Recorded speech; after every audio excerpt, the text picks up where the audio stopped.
Thanks for coming in and welcome to the Adro Technologies webinar series.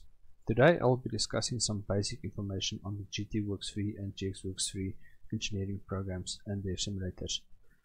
The session will be available on our YouTube channel after the presentation, and if you have any questions, please email me to be attended to after the presentation.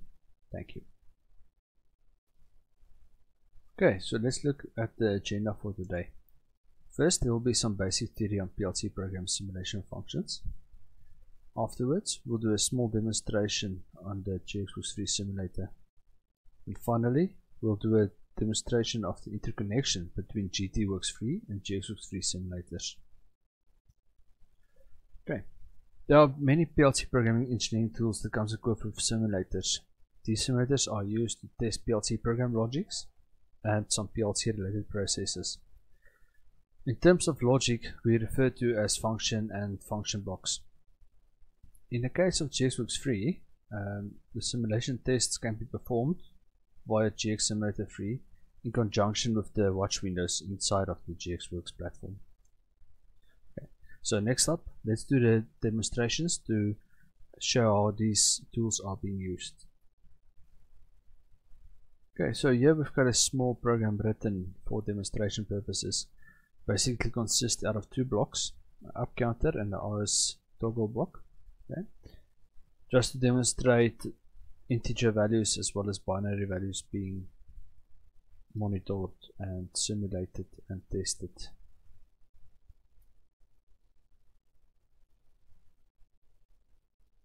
Okay, so the first thing to notice is that blocks as well as variables can be loaded into the watch window. Okay, so first let's load GXWorks3. Okay, program is running, where we can see the counter is starting to run up. Okay, so now we're going to add this up counter to the watch window. Let's add it to watch window 1. Okay, so when you add a block, you can see all of its internal variables, so that it can be used for troubleshooting and fault finding of the process if the block does not provide the required output. Okay. Let's add the RS block as well. Watch window, also add it to watch 1. Expand the block. Okay, all of its internal variables and workings can be seen there. However, for forcing of variables, turning them on and off, or to enter values, we will have to add the variables to the watch window. So let's add them. There's the on button, off button, the output of the block, in this case a pump status. Okay. Once it's added, we can force the values. Okay. So state the value to be forced and use the tools. As you can see, the block functions and the variables conveys the status. Very handy tool for troubleshooting and fault finding.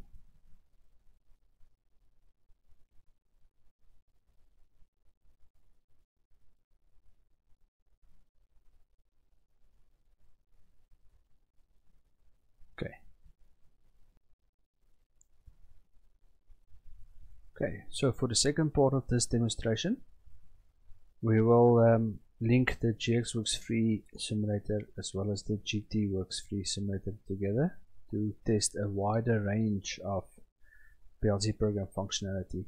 In this case, it will be typically used in cases where a project has a PLC program as well as a HMI to be tested. Okay. First of all, it's important to give the correct addresses to each of the variables to be transferred between the GOT and the PLC. So if we look at our addresses here on the global labels, we've assigned some device labels to the variables which we will simulate.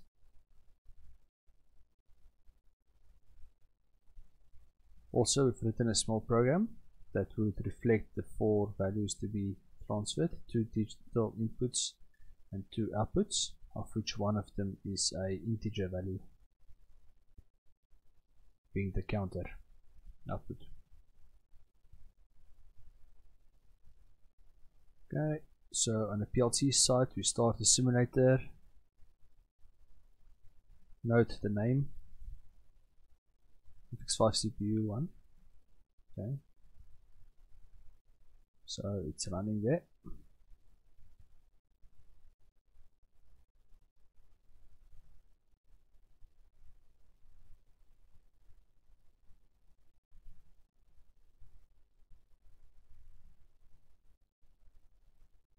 On the GT work side,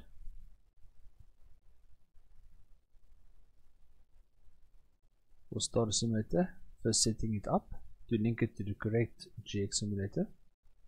So we're going to use GX Simulator3 in this case, because of GXWorks3, okay, which is the IQF PLC engineering tool.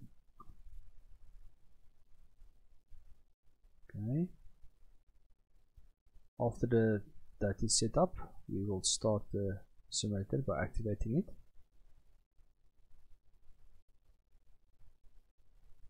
Okay, from this point onwards, GTWorks3 will react like a real GOT in the field.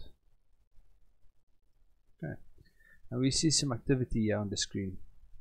In this case, we used a GOT simple as a software for this purpose of this demonstration. Okay, so as we can see, the 2 simulators are interacting, testing the philosophy of the project as well as the logic of the blocks. This brings me to the end of this webinar session. Thank you very much for sharing your time, and we hope you have all learned something today. If you've achieved this, please click on the like and subscribe buttons below. Finally, if you have any questions, please email me and we'll get back to you as soon as possible. Thank you again, and goodbye.